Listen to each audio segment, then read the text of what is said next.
आप देख रहे हैं कि बारिश आ रही है बहुत तेज।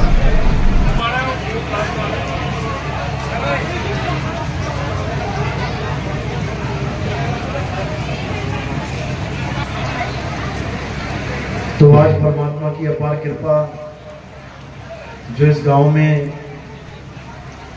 सदगुरु बंदी छोड़ कबीर साहिब के मूल ज्ञान का प्रचार होने जा रहा है।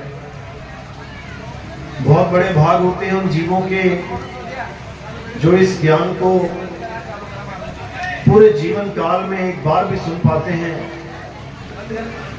और उससे भी बड़े भाग होते हैं उन जीवों के जो इस ज्ञान को थोड़ा सा भी समझ पाते हैं, क्योंकि इस ज्ञान को समझना बहुत मुश्किल है। सुनना आसान है, 1 घंटा आधा घंटा सुन के चले जाएंगे, लेकिन इसको समझने में इतना विवेक चाहिए, इतना विवेक चाहिए कि आप सोच भी नहीं सकते। तो आज मालिक की कृपा से इस गांव में ये सत्संग होने जा रहा है। तो सत्संग की शुरुआत परमात्मा के जयकारे से करेंगे और फिर सत्संग शुरू करेंगे। बोलिए परमपिता परमात्मा की, सदगुरु बंदी छोड़ कबीर साहिब की, सभी संतों की, सभी भक्तों की, आज के आनंद की, सकल हंस को बंदगी साहिब, बंदगी साहिब। तो कबीर साहब इस धरातल पे बार बार आते हैं हम जीवों को समझाने के लिए कि आखिर हमारे जीवन का लक्ष्य क्या है।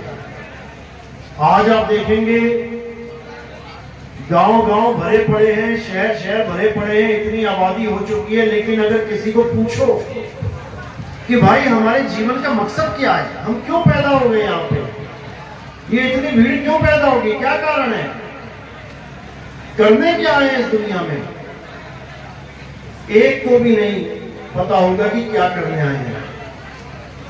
कोई कहेगा पैसा इकट्ठे करने आए हैं, कोई कहेगा मजे करने आए हैं, कोई कहेगा नाम बड़ा हो जाए, मशहूर हो जाए, यही जीवन का लक्ष्य है। कोई कहेगा बड़ा आदमी बन जाऊं, कोई कहेगा 2 4 5 बिल्डिंगें खरीद लूं, बड़े से बड़ा बिजनेसमैन बन जाऊं। बस यही तक ही सीमित है सबकी सोच।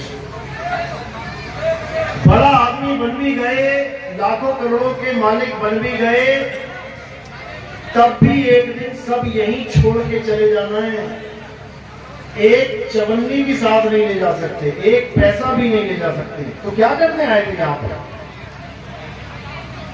किसी को पता ही नहीं है कि हम पैदा क्यों हो गए, हमें इंसान क्यों बना दिया गया, कुत्ता बिल्ली बकरा क्यों नहीं बने हम। किसी को पता ही नहीं है कि इंसान जन्म मिला है तो मिला क्यों है। बस जिए जा रहे हैं, रोज सुबह उठ रहे हैं, खाना खा रहे हैं, काम पे जा रहे हैं, वापस आके सो जा रहे हैं। हो गया एक दिन, वही दूसरा दिन, वैसा ही तीसरा दिन, करते करते सारी उम्र काट दी, बूढ़े हो गए, मरने वाले हो गए, लेकिन आज तक यही समझ में नहीं आया कि मैं करने क्या आया था। कबीर साहब समझाते हैं कि हे मनुष्य, है जीव, तू यहां क्या करने आया है, अच्छी तरह समझ ले। तू यहां पर इस भव बंधन को, इस बार बार जन्म और मरण के चक्कर को खत्म करने आया है। इंसानी चोले में इंसान जन्म जिसको मिल जाता है, उसके पास एक सुनहरा अवसर आ जाता है इस जन्म मरण को खत्म करने का। अगर इंसान जन्म नहीं है तो ये 84 लाख में जाना पड़ेगा, फिर अवसर नहीं मिलेगा। फिर तो शेर दौड़ाएगा और हिरण भागेगा, फिर कुत्ता दौड़ाएगा, बिल्ली भागेगी, फिर बिल्ली दौड़ाएगी, चूहा भागेगा, फिर जान बचाते ही 84 कटेगी तुम्हारी। वहां कोई कोर्ट कचहरी नहीं है कि 4 शेरों ने एक हिरण को पकड़ लिया तो FIR दर्ज हो रही है, कोई ना पूछने वाला। जंगल छोड़ो, शहरों में देख लो, कसाई के दरवाजे पे 4 बकरे बंधे हुए हैं, कोई पूछने वाला नहीं है कि क्या हाल है तेरा, आज तेरी मौत आने वाली है। ऐसी दुर्गति हो जाएगी 84 में चले गए तो। इसलिए कबीर साहब समझा रहे हैं जीव को कि 184 भटक के अब पांव पे अटके आए और अब की पासा ना पड़ा तो फिर 84 जाए। पासा यानी अगर अब की बार भी बाजी हार गया तो मेरे भाई वापस किसी बकरी के, किसी गाय के, किसी शेरनी के, किसी हथिनी के गर्भ में जाना पड़ेगा, जैसे इस बार तुम अपनी माता के गर्भ में आ गए।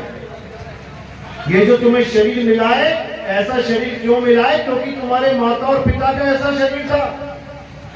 अगला जन्म अगर बकरी की गर्भ में चले गए तो वैसा शरीर मिलेगा जैसे बकरा बकरी का है। 2 सींग मिल जाएंगे, पूंछ मिल जाएगी और पत्ते खाते फिरोगे। तो इसी को समझाया जा रहा है कि 84 से बचना है तो इस इंसान जन्म का, इसकी गुणवत्ता को जान लो, इसकी महानता को जान लो। बड़े बड़े देवी देवता भी इस इंसान जन्म के लिए तरसते हैं कि हमें भी इंसान जन्म मिल जाए, हम भी कोई गुरु धारण करके भक्ति करें और मुक्ति प्राप्त करें।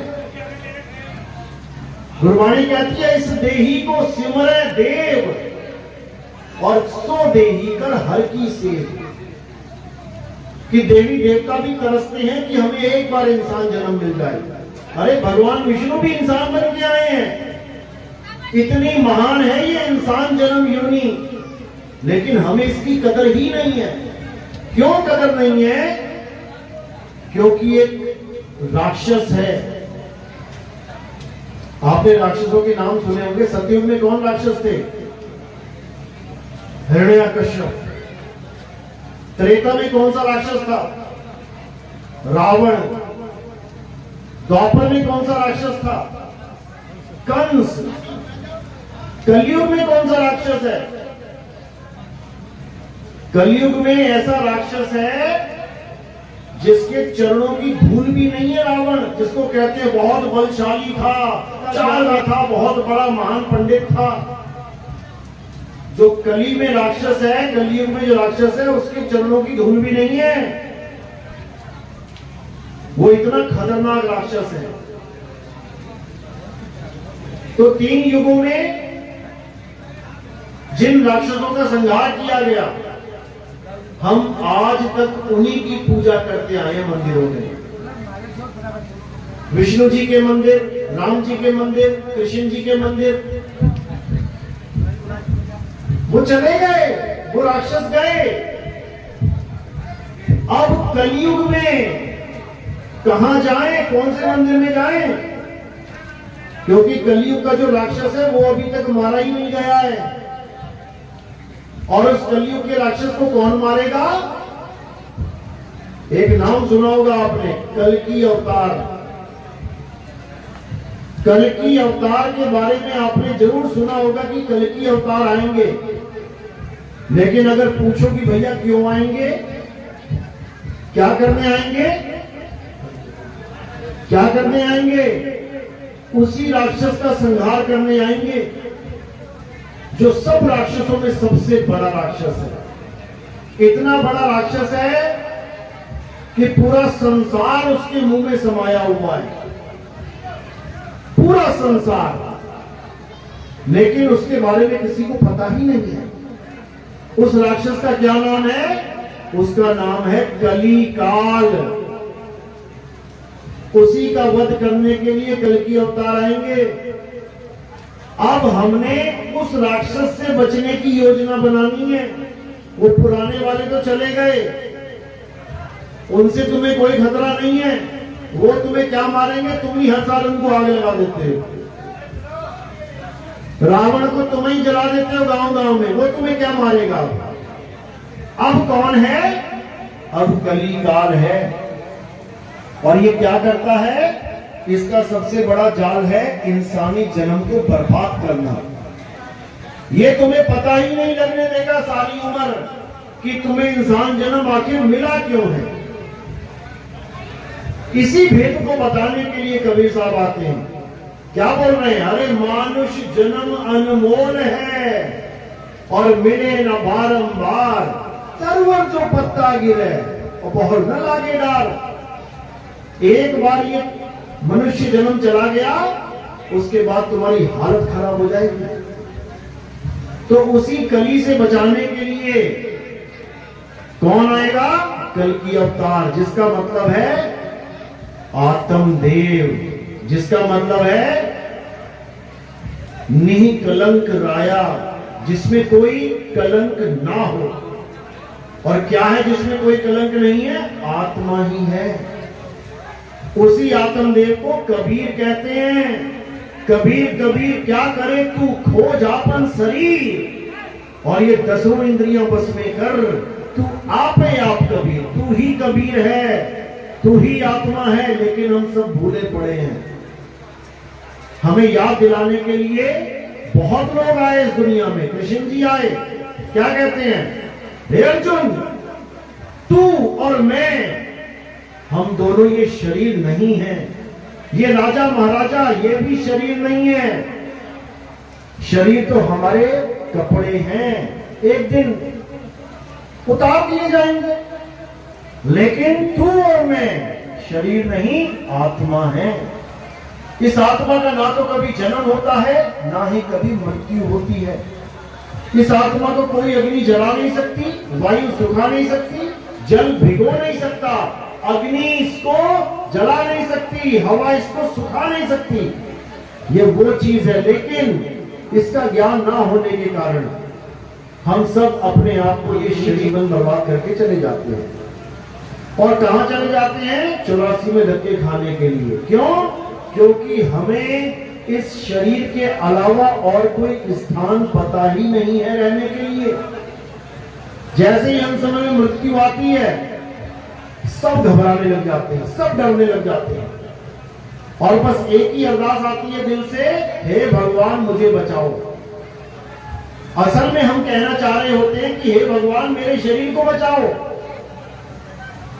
क्योंकि हमें पता ही नहीं कि हम अमर हैं, हमारी मृत्यु कभी हो ही नहीं सकती। लेकिन अज्ञानता में हम अपने आप को शरीर मानते हैं, इसलिए बार बार मरते वक्त शरीर की आस लगा लेते हैं कि मुझे शरीर चाहिए। बस उसी कारण अब आप अगले गर्भ में चले जाओ, फिर वही 9 महीना उल्टा लटको, अगर इंसान जन्म मिल गया तो। नहीं तो जैसे जैसे अलग अलग योनियों में समय है, लटके रहो उल्टे, फिर बाहर आओ, फिर मरने के लिए तैयार हो जाओ, फिर पैदा हो जाओ, फिर मरो, फिर पैदा, फिर मरो। यही करते करते आज युग युग बीत गए। और ये जाल कौन बुन के बैठा है? कली काल।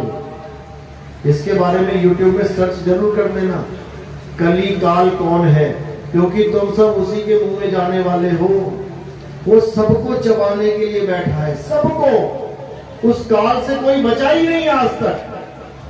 लेकिन कबीर साहब समझा रहे हैं कि तू बच सकता है। कैसे? अरे बचना चाहो काल जाल से, तो चीनो शब्द हमारा, और कहे कबीर कर राखूं जो निज होए हमारा। अगर इस काल से बचना है तो मेरा शब्द छीन लो, यानी जो शब्द मैं तुम्हें बताना चाहता हूं, उस शब्द की परख कर लो कि वो शब्द क्या है।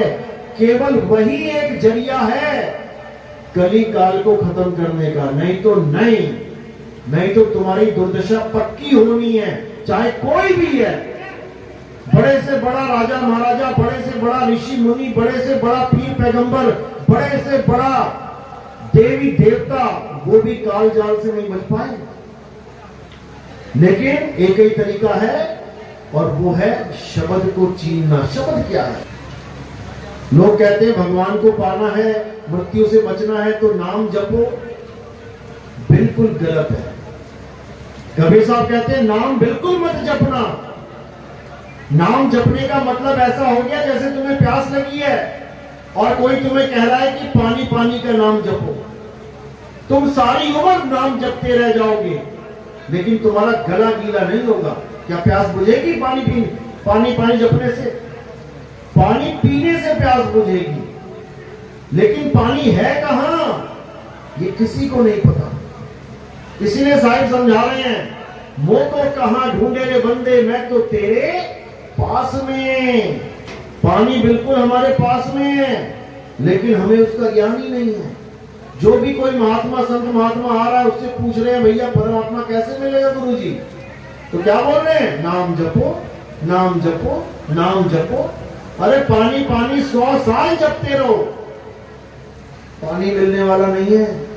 इसलिए साहिब ने निवेड़ा कर दिया, मोको कहां ढूंढे रे बंदे, मैं तो तेरे पास में। ना मैं जप में, ना मैं तप में, और ना एकांत निवास में।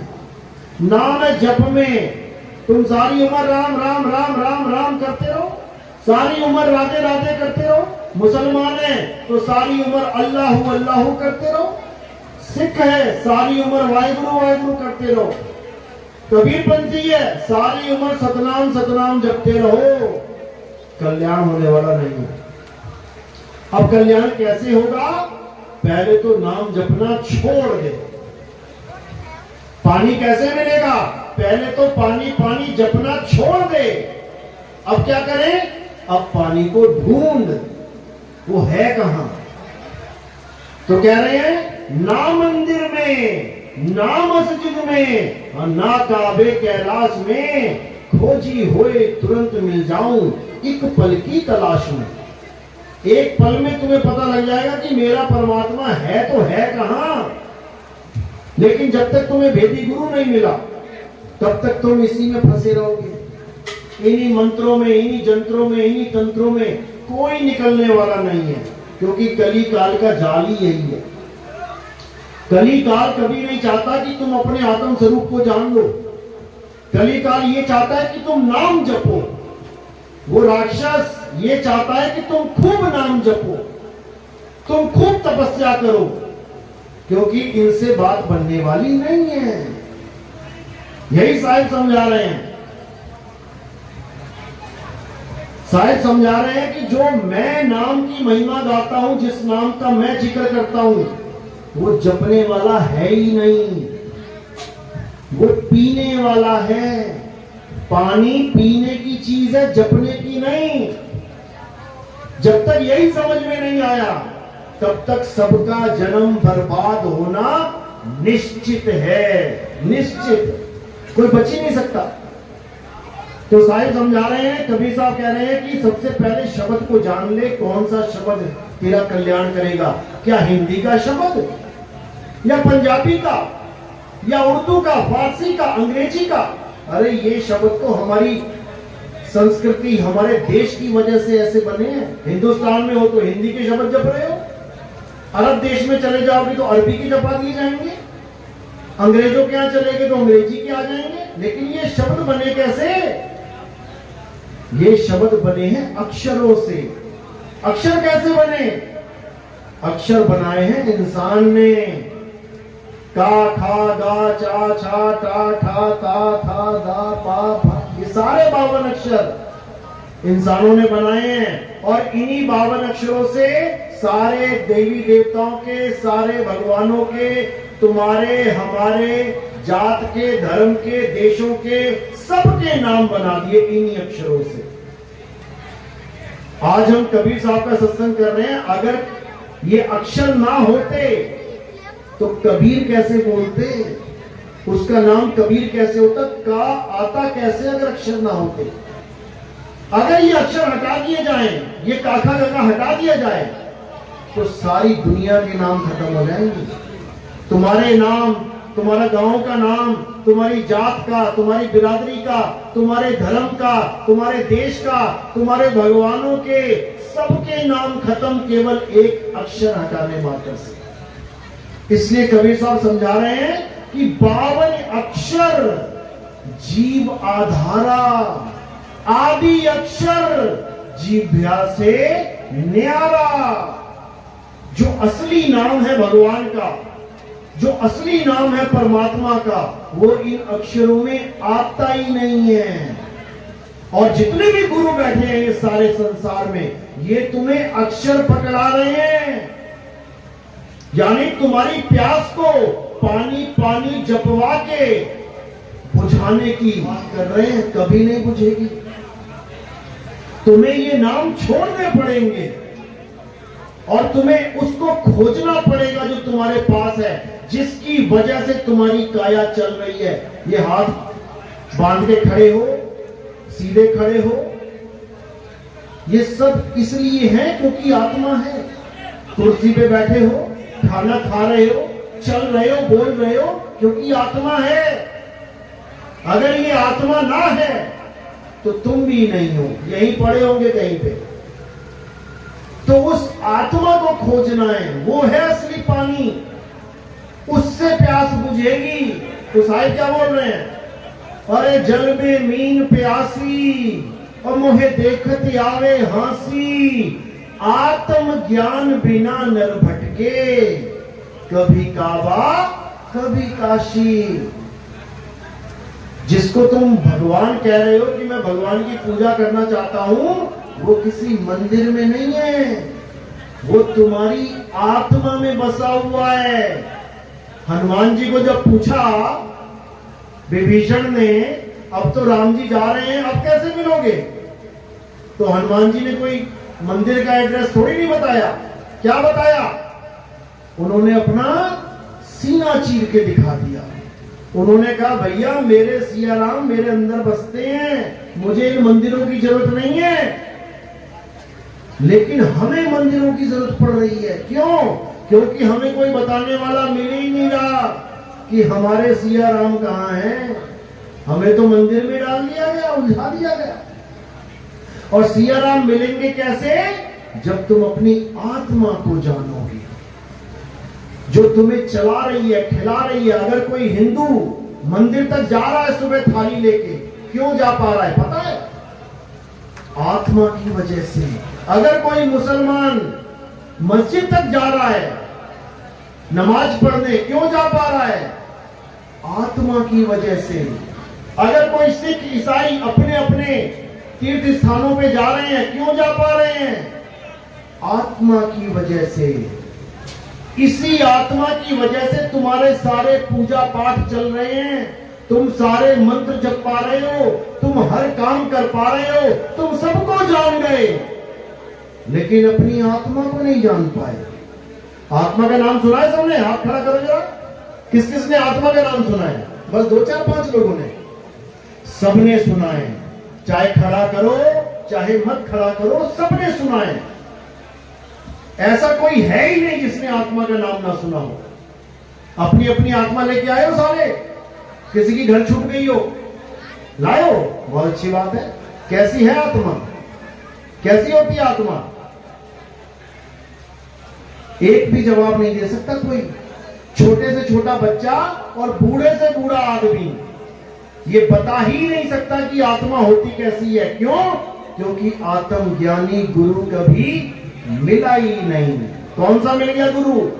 ये नाम जपने वाला, ये तपस्या करवाने वाला, मंदिर मस्जिद गुरुद्वारों में भेजने वाला, तीर्थों में भेजने वाला, नदियों में डुबकियां लगवाने वाला, ऐसे गुरु बहुत मिल गए। लेकिन आत्मा का ज्ञानी गुरु ये नहीं मिला। नहीं तो तुम्हें पता होता कि मेरा शरीर क्या है और मेरी आत्मा क्या है। यही कृष्ण जी समझा रहे हैं कि हे अर्जुन, मेरी पूजा करने वाला इस संसार में कोई है ही नहीं। मेरी पूजा कोई कर ही नहीं सकता। जो सोचते हैं मैं तो नाम जपता हूं राधे राधे कृष्ण कृष्ण, उनका नाम वो है ही नहीं। ये तो 52 अक्षर के नाम है, ये 52 अक्षर के नाम है। ये अक्षर हटा दो, कोई नाम नहीं। मूर्ति सोच रहा है बंदा कि कृष्ण जी की मूर्ति शायद कृष्ण जी है। अरे वो तो कह रहे हैं मैं शरीर भी नहीं हूं, मैं आत्मा हूं।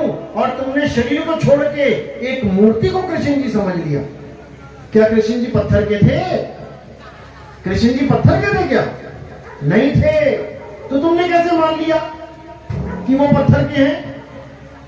कृष्ण जी का स्वरूप जानना है, गीता पढ़ो, अध्याय 3 17वां श्लोक। हे अर्जुन, मुझे वही प्राप्त कर सकता है जो अपनी आत्मा में रमण करेगा, जो अपनी आत्मा में तृप्त हो जाएगा, जो अपनी आत्मा में संतुष्ट हो जाएगा, वही मुझे प्राप्त कर सकता है। नहीं तो 84 में जाने के लिए तैयार रहो। एक भी नहीं बच पाएगा, एक भी, क्योंकि हमें पता ही नहीं है कि हमने करना क्या है।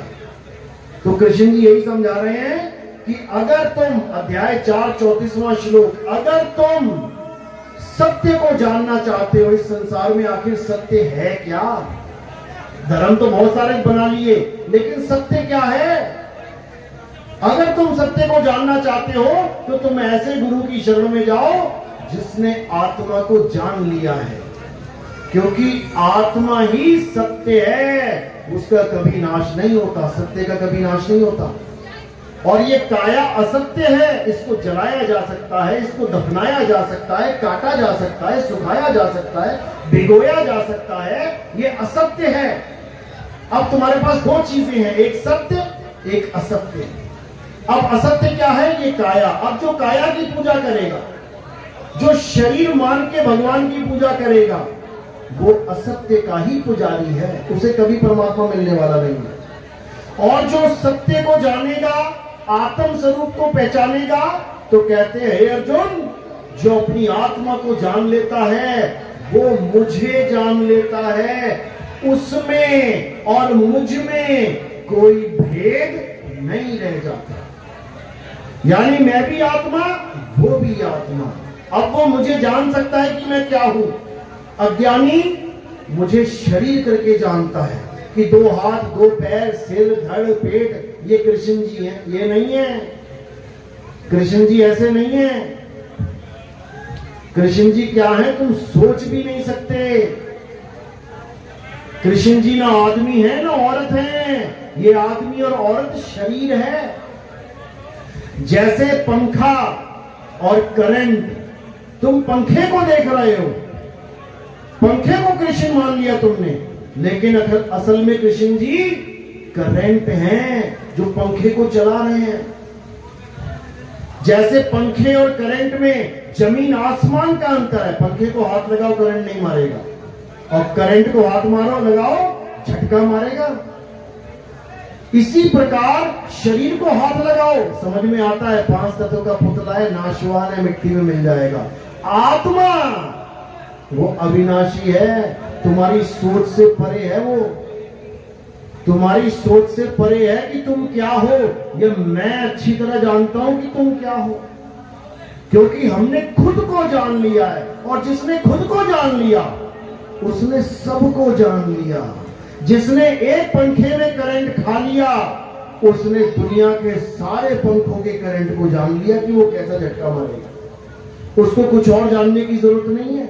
इसीलिए आत्मा के ज्ञान को सबसे उत्तम, सबसे उच्च ज्ञान बोला गया। तो कबीर साहब कहते हैं, जब लग ना चीनोगे आत्म, तब लग ना मिली है परमात्म। आत्म चीने परमात्म चीने, और संत कहावे सोए, यह भेद काया से न्यारा, बूझे बिरला कोई। यानी अगर उस आत्मा को जानना चाहते हो तो इस काया से परे का ज्ञान जानो।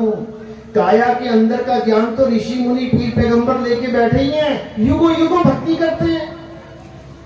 ब्रह्मा जी कमल के फूल पे बैठ के भक्ति कर रहे हैं, विष्णु जी शेषनाग की शैया पे आंखें बंद करके लेट के भक्ति कर रहे हैं, शंकर जी हिमालय में बैठ के भक्ति कर रहे हैं। किसकी भक्ति कर रहे हैं? किसको ध्या रहे हैं?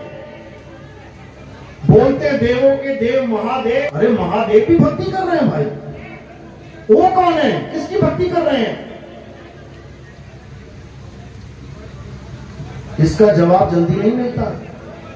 बहुत कोई भेदी होए वो बता सकता है इस बात को। ये तीनों किसकी भक्ति करते हैं आप सबको भी पता है, लेकिन आप समझ नहीं पाए उस बात को। नाम आपने सुना है किसकी भक्ति करते हैं, लेकिन आप उसको कभी जान नहीं पाए। एक नाम आपने सुना होगा, अलख निरंजन। किस किस ने सुना? हाथ खड़े करो। अलख निरंजन सभी ने सुना होगा। अब ये है कौन? इसकी फोटो देखी कभी?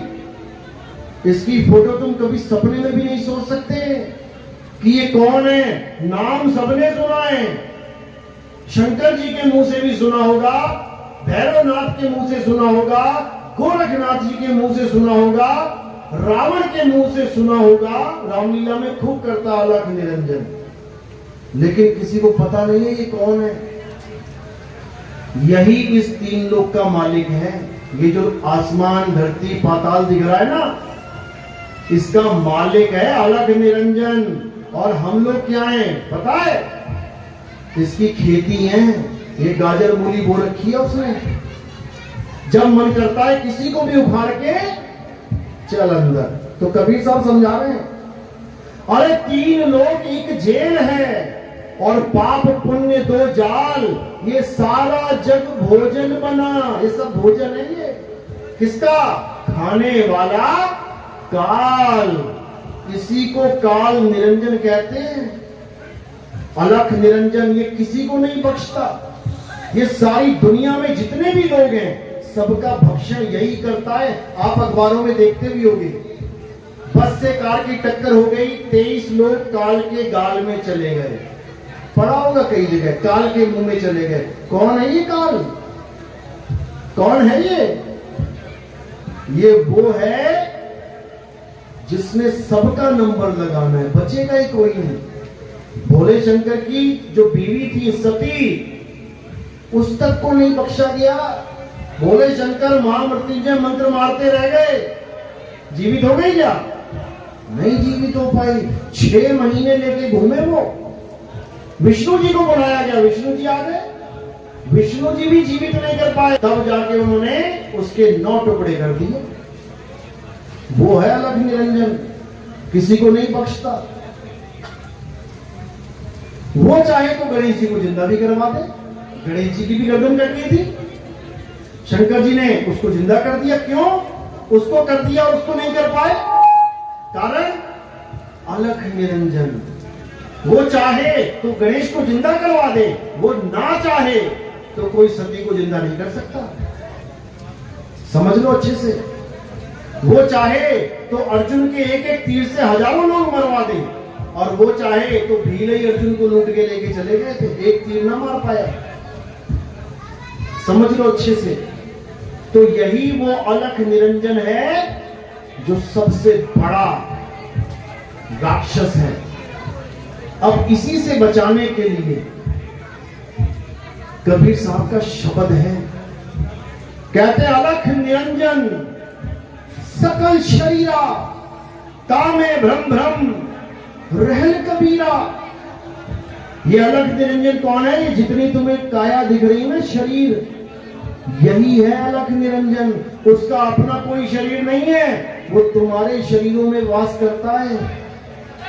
एक एक शरीर अलख निरंजन का है। और ये गीता में दिखाया भी है। जब अर्जुन को विराट रूप दिखाया जाता है तो एक 6 फुट के कृष्ण, एक 6 फुट के कृष्ण जी जब बड़े हो गए तब क्या दिखाई दिया? वहां पे हजारों लाखों करोड़ों शरीर आ गए, अलग अलग चेहरे आ गए। इतने चेहरे आ गए कि अर्जुन के हाथ कांपने लगे कि महाराज ये कौन है? कौन हो आप? अध्याय 11 32वां श्लोक पढ़ना। 11 32वां श्लोक क्या कहते हैं? अर्जुन, मैं इस सारे संसार को खाने वाला काल हूं। मैं ही हूं वो जिसके मुंह में सब जाएंगे, चाहे कोई धार्मिक है, चाहे अधर्मी है, चाहे कोई बुरा आदमी है, चाहे अच्छा आदमी है, चाहे कितना पुण्यकर्मी है, चाहे कितने ही पाप कमाए, सबने जाना है। अर्जुन गवाही दे रहा है इस बात की कि महाराज जितनी भी अधर्मी पार्टी है, ये कौरवों की सेना, ये सब आपके मुंह में जा रहे हैं, और हमारे महायोद्धा भी आपके मुंह में जा रहे हैं। अरे आप तो धर्म की स्थापना करने के लिए आए हो, धर्मियों को तो मत मारो, सबका सफाया किया जाएगा। तो उसी निरंजन से बचने के लिए हमारे पास केवल एक ही फॉर्मूला है, और वो है सतगुरु कबीर साहब का शब्द। और वो शब्द जिसको सार शब्द कहते हैं, तो साईं बीजेपी में कह रहे हैं, सार शब्द कहीं बांची हो, मानो एतबारा, अक्षर पुरुष एक पेड़, अलख निरंजन वाकी डारा। अच्छे से समझ लें, कह रहे हैं अलख निरंजन से बचने के लिए केवल शब्द की महिमा चलेगी। वो केवल शब्द के आगे नतमस्तक हो सकता है, मंत्रों के आगे नहीं। कि कोई नाम जपा दे, अडोल नाम, अबोल नाम, अकह नाम, फलाना नाम, ढिकाना नाम, इससे कुछ होने वाला नहीं है। अरे ऐसा कोई मंत्र दुनिया में नहीं बना जो एक कुत्ते को भगा दे। तुम किसी भी बाबा जी से कहना कि बाबा जी मुझे ऐसा मंत्र दे दो कि गली के जितने कुत्ते हैं मेरे मंत्र बोलते ही भाग जाएं, दिखा दो अगर हो तो यमराज कैसे भागेगा? नहीं भाग सकता।